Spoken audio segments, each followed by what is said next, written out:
Welcome to the Lean Life Podcast, where holistic nutrition meets deep healing and soul-level wellness.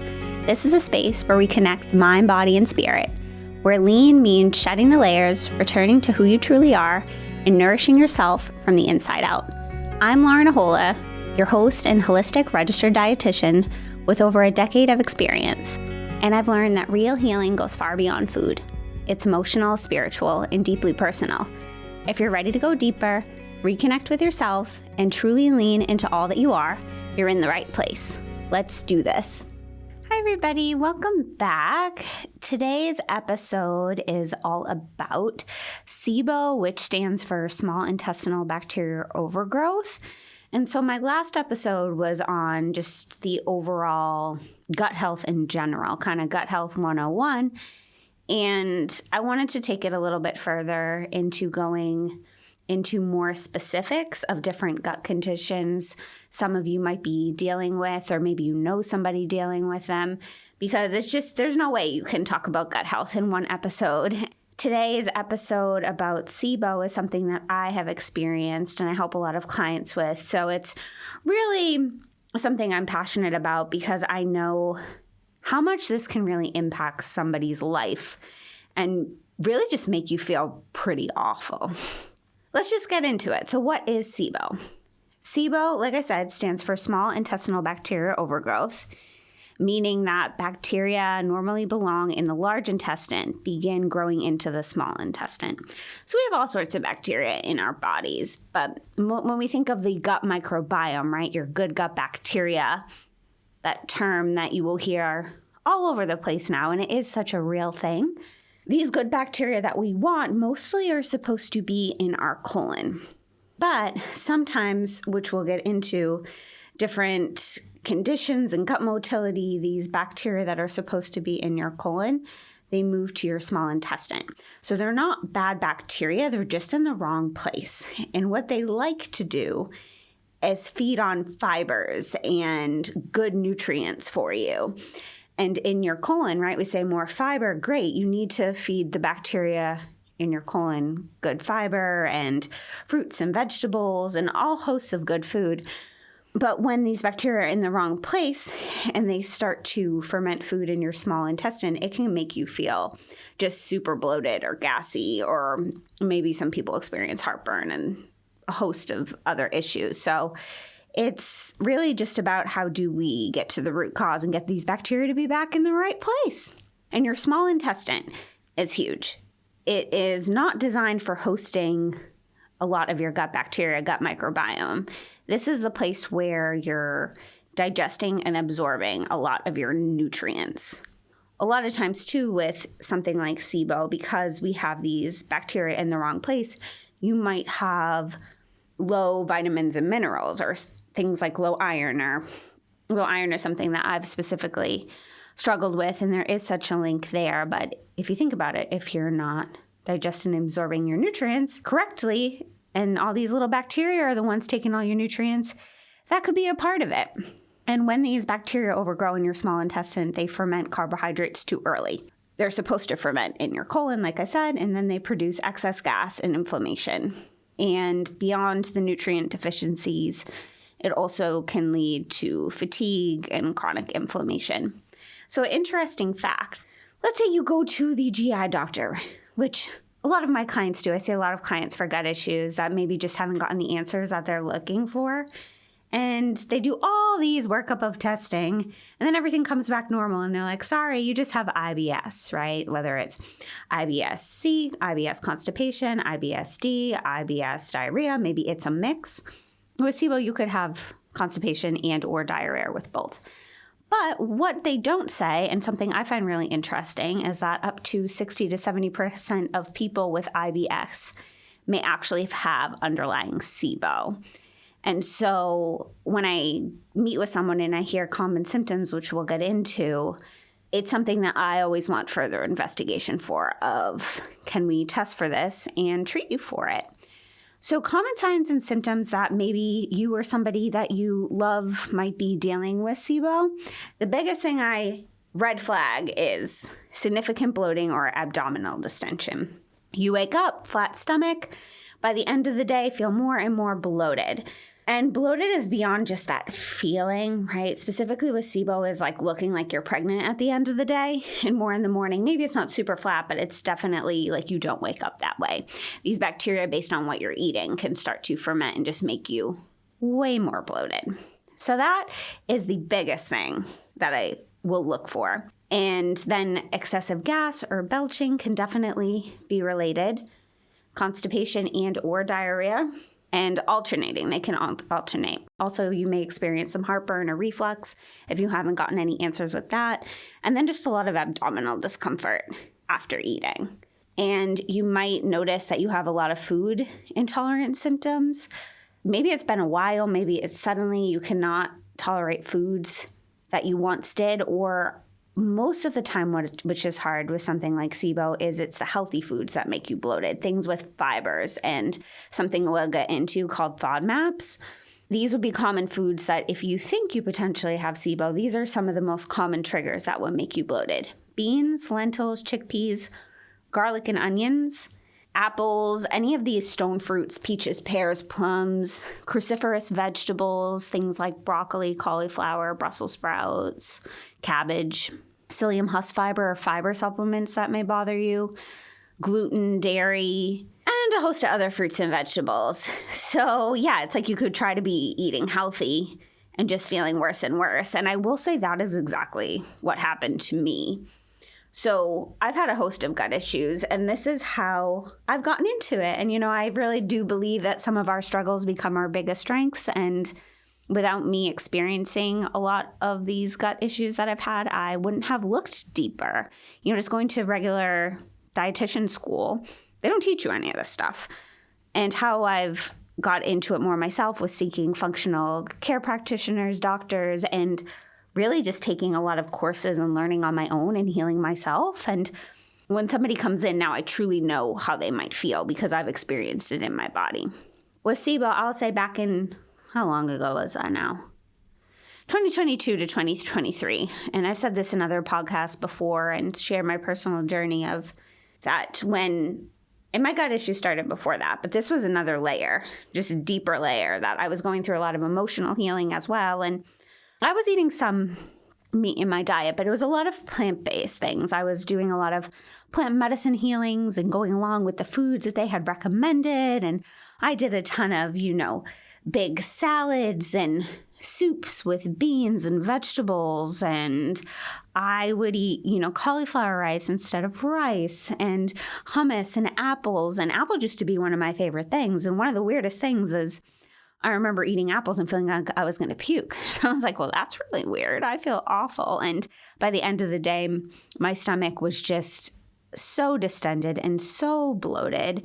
I sought additional help from the functional medicine practitioner I was working with in California, who I still meet online. They're kind of my go-to company, Nourish Medical Center in San Diego.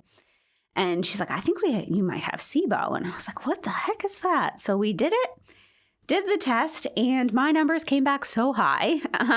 There's 3 different types of SIBO. I tested positive for hydrogen type, and normal is having your numbers like under 20. My number was 100. So we were very high up there. It's something you want to know that you have because then you can treat it.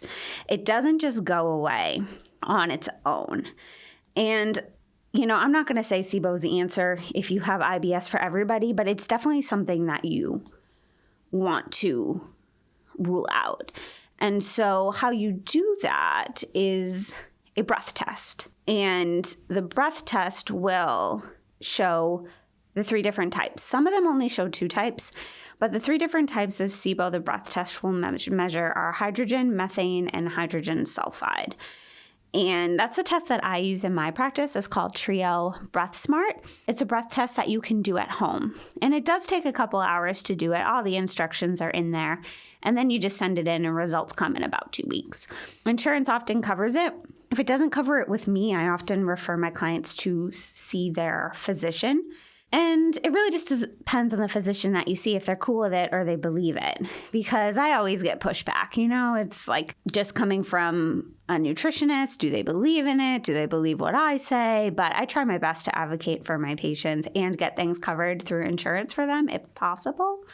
If you do think you have it, that's where I would start to confirm whether it's present or not and see which type that you have, because each type you're going to treat different. Hydrogen is more associated with diarrhea. Methane more associated with constipation. These are different gases that the bacteria produce. Hydrogen sulfide is newer, less common, and I will say kind of gross, but usually with this, you'll get like a sulfur taste, or gas could kind of be like an egg-like smell. I'll say that I had the hydrogen type, but was much more prone to constipation. So there was other stuff going on there for me as well. And I often like to pair a breath test with a comprehensive stool sample test as well, so you can see the full picture. Good to know if you have it, what type you have, and then the treatment will be different based on every type. It's a little similar, but there are tweaks that you want to make. The most common type is the hydrogen. How do you even get SIBO, right? Like, where does this even come from? Everybody's going to be different.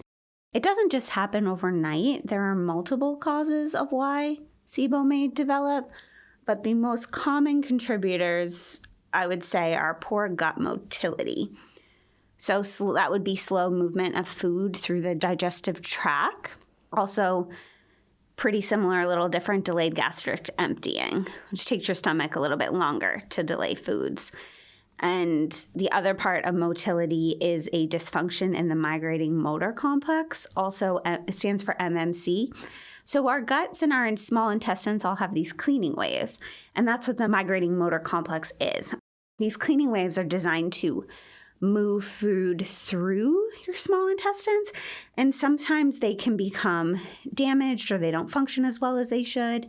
And they work best when our stomach is empty too. So if you're always kind of snacking, picking on things, sometimes it doesn't give them a full chance to work as well as they should.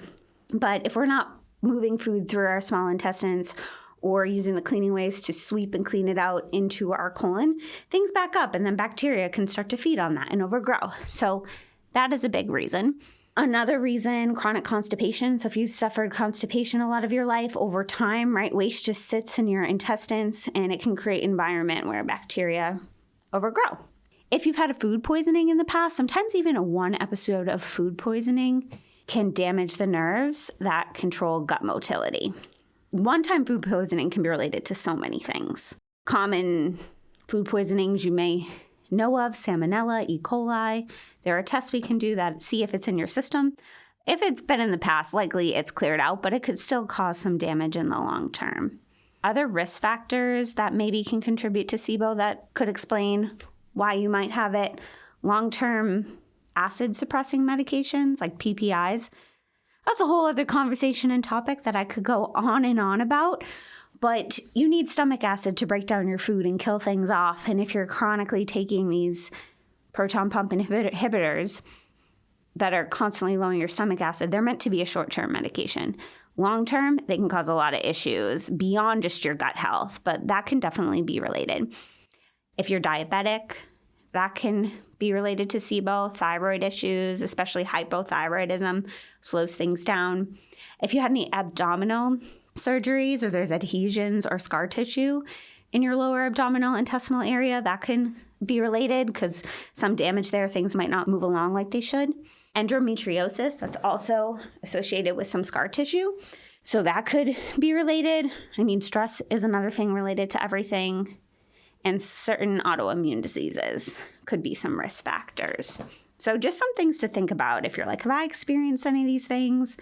How am I feeling? And has what I've done in the past given me any answers?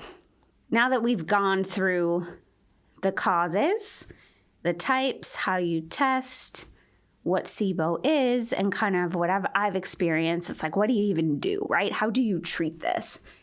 And I will say treatment it's not just one thing. And this is where the world can be kind of tough. If you just go to a GI doctor or PCP, usually the only thing they do is prescribe antibiotics. And yes, they will make your SIBO and gut bacteria go away. But if you don't get to the root cause and do the full healing approach of why this is happening, it's just going to come right back. And that can be a big thing, chronic reoccurring SIBO.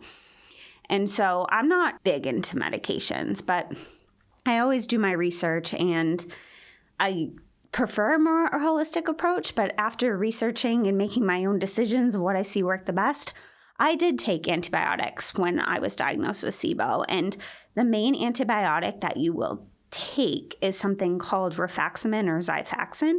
And that specific antibiotic doesn't affect you like other antibiotics. It mostly targets the bacteria in your small intestine, not your overall good bacteria, because we want to keep that. And so usually the most common treatment is 2 weeks of that. If you have methane, that often requires an additional antibiotic with that, so you likely would take 2. And the hydrogen can be kind of a mix as well. I will say, that's not the full answer, right? And I can't prescribe antibiotics for people. So often if it did come up, then it's conversation with your doctors and also working with insurance to get it approved. And I will say it can be expensive if your insurance doesn't cover it, but there are companies in Canada, which is where I got mine, that was a fraction of the price of what the US charges. If I'm working with someone to help them heal SIBO, I will also add in some herbal antimicrobials, which are just like herbal antibiotics.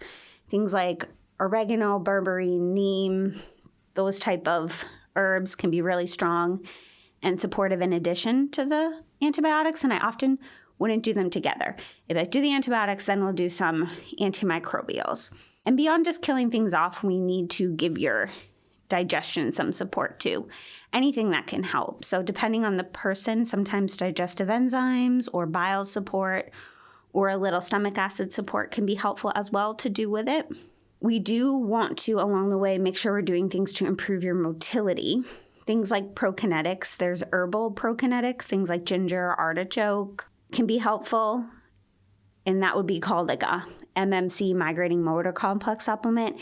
If needed, there are prescription prokinetics too. And if someone is experiencing constipation, a big thing is to support their constipation during this whole protocol, because you are detoxing. We need to clear things out and get you going on a consistent daily basis, at least 1 to 3 bowel movements a day. And so common things I like for constipation, I always start with some kind of magnesium citrate or oxide. Most of us need magnesium anyways.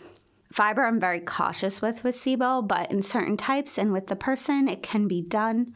Hydration, gentle movement, walking. And there are some more natural laxative supplements that could be helpful. Things like taurine, or if somebody's really backed up, maybe we'll add in like a smooth move tea or something in there too. Just because it really does, like, the pros outweigh the cons of being able to detox all these medications and bacteria from your body. And you can also support your body with detoxing through sweating or saunas or maybe some lymphatic drainage.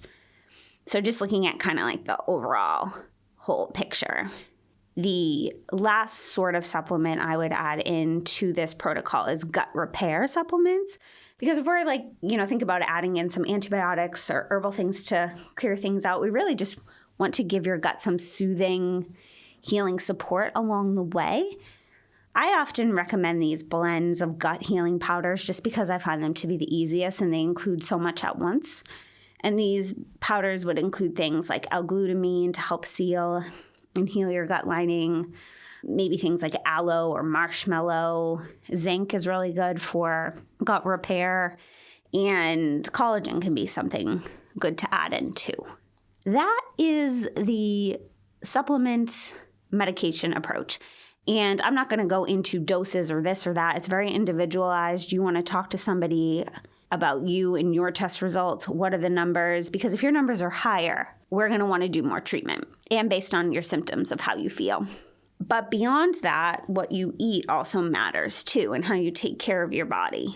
So a diet that is not meant to be forever but can be really helpful to follow, is something called the low FODMAP diet. It removes all the FODMAP foods that are mostly going to be the culprit to make you feel super bloated. This is not a diet to stay on forever. It's temporary. Maybe when I had SIBO, I did this diet for probably about 4 to 5 months, 6 months max, and then added things in back gradually. But I will say when I started following it, I felt so much better and it was so much worth it because you're adding in all these supplements, right? And if you keep feeding your gut bacteria the foods to help them grow, you're not going to kill them off as much. So by following this diet, you don't give the bacteria the food it likes to grow. So it really does help. And also just with decreasing the bloating and gas and helping more regular bowel movements, it's so worth it. The short term helps us to add foods back in the long term. So foods that are often reduced during these treatments, higher FODMAP foods, vegetables, like I mentioned before, broccoli, cauliflower, Brussels sprouts, cabbage, onions, garlic, legumes, beans, lentils, chickpeas, fruits like apples, pears, nectarines, sometimes watermelon. The only 2 nuts that are in the category are cashews and pistachios. The rest are fine. Sweeteners like honey. We shouldn't eat this anyways, but high fructose corn syrup definitely can cause some bloating. A lot of times dairy, lactose for people. Milk, soft cheeses, ice cream, the major culprits. Gluten, wheat-based products. Some foods depend on portion size too. About 1/4 of an avocado is okay, but more than that could cause bloating for people. Bananas can cause bloating if too much of them are eaten. Yes, it sounds restrictive. But what I like to do is look at the foods to add in more often. And you can find lists and, message me if you want a full list or have questions. We can definitely go into this more. But proteins are really supportive. So things like chicken, turkey, beef, fish, eggs. Eggs if tolerated. Sometimes sulfur is a whole different thing. But with the proteins, all those should be totally fine unless, of course, they're covered in like breading or sauces. Sausage you have to be careful of. That's the hard part, especially if you're super sensitive to garlic and onions. They can be found in everything. Healthy fats like cooking with olive oil, coconut oil. Avocado oil is different. You don't get the fiber with the oil. They remove all that. So it's just the oil. So cooking with the oil should be fine. Lower FODMAP fruits that should make you feel better. The berries, blueberry, strawberry, raspberries, oranges, mandarin orange, grapefruit, kiwi, lemons, limes. I mean, who really eats a lemon and a lime, right? But you can put them in your water or cook with them. Vegetables. I made a ton of salads that were based out of these vegetables. Things like spinach, arugula, carrots, cucumbers, zucchini, summer squash, potatoes or sweet potatoes. Green onions, specifically the green onion tops, are better to use than the regular onions. Red bell peppers, interesting, the red color is the best. And then grains like rice, quinoa, sometimes gluten-free oats, substituting with rice noodles. So what I did when I found out I had this and started to feel so much better, downloaded low FODMAP food list and just would base my grocery list off of that. And that really helped so much. I did a lot of stuffed red bell peppers with ground turkey, a lot of chicken and rice and green beans, and would make small portion salads, put a protein on it. So kept it pretty simple, but the results were so worth it. And I will say now I can pretty much eat anything that I want to without getting that severe bloating. So it's very encouraging. And I remember I took out all these foods and some things I didn't even notice really bothered me. I trialed adding back in hummus, took a few bites and instantly felt nauseous and felt my stomach gurgling and bloating. And was like, oh my God, the chickpeas in that, never realized I was eating that every day were making me feel so bloated. It was crazy sometimes when you remove things to see how your body's actually feeling and what does it feel like to feel good? And so I followed this for about 4 to 6 months and then took my time gradually adding things back in and found that, still to this day, right? If I do too much, let's say I made a big thing of cauliflower rice, because sometimes I like to batch cook. Eat it one day, fine. 2 days, probably fine. But by day 3, 4, 5, it does not feel good. So if I space it out and do cauliflower rice on like a Monday and then do it again on like a Thursday or Friday, it's fine. So sometimes it can just be like adding things in gradually in the amount that you're doing. And yeah, I'll eat apples now. Feel totally fine. They don't bother me. Yeah, it's really been a nice journey to be able to add back in more foods without fearing them and appreciating them. There's often stuff beyond just the diet and supplements and medications that can help too. Here are just a couple other tips that go along with everything, right? If you do find out you have SIBO or suspect you do, eat slowly, chew your food thoroughly. That's just a gut health tip in general. The more we chew our food, it already breaks down, easier for your gut to break down. Stay on top of your stress. Sleep 7 to 9 hours a night. Quality of sleep. Move your body. Not to say you have to overdo it, but we all need to move. Another big thing is allowing rest between meals. Like I mentioned before, is like always constantly snacking doesn't give a chance to move your food along or allow that migrating motor complex to kick in. So allowing 3 to 5 hours between your meals. Stay hydrated and getting your bowel movements to be regular. One other thing I'm going to add in here is I do believe that there is a emotional connection to every physical experience that we have in our body. A woman I like, Louise Hay, she has a book called You Can Heal Your Life. It's a good intro to all of this. She healed herself through her emotion. She had stage 4 cancer. Every physical thing she gives an emotional cause for, right?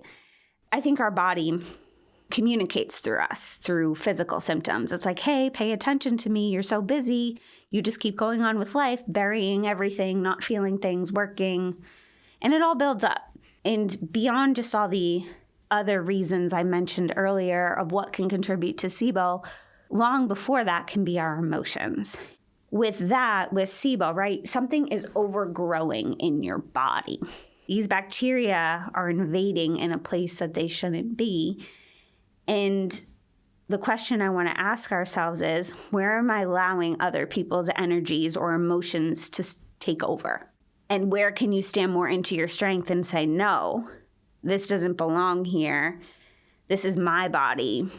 I can relate to that so much, being a chronic people pleaser, wanting to make sure everyone else is happy. It's kind of how I lived my life of holding all my emotions in, and I can read a room and I can be the person I think they need me to be, and in return of that have sacrificed my health, of allowing other people's energy to take over. And a big part of my gut health journey has been stepping more into my power, standing up for myself, setting boundaries, and allowing this.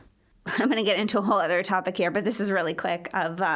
In our chakras, energy centers, our gut is related to our solar plexus, which is in our stomach area and is all about confidence, willpower, boundaries, strength, and just like really standing up for yourself, owning who you are as a person. And so a big part of just healing the emotional energy under all of my gut issues has been reflecting on that, taking action on that, meditating on it, asking myself the hard questions, and even like what no longer belongs in my life, right? Like these bacteria, like you're not welcome here, you don't belong in my life, but what else doesn't belong there either?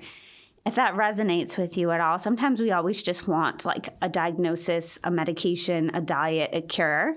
You always got to think of the emotional side of things too. How you grew up, where you came from, how do you live your life now? Yeah, I just wanted to open your eyes to that a little bit. But I will say with SIBO, recovery is possible. Doesn't have to be your forever diagnosis. If you do suspect that you have it, reach out. Ask your doctor if they can test. Reach out to somebody like me. We will work on getting to the root cause of your symptoms so you can actually start to live your life and feel better. So if you guys have any questions at all, don't hesitate to reach out, and I will talk to you soon. Thank you so much for listening to the Lean Life podcast. Your support truly means everything. If you loved this episode, the best way to support the show is to leave a review, subscribe, or share it with someone you care about. If you want to go deeper, I work with clients one-to-one through intuitive functional nutrition, both locally on the South Shore of Boston and online. You can always reach out, ask questions, or connect with me. I'd love to support you. Sending you love, balance, and a reminder to lean into all that you are. I'll see you in the next episode.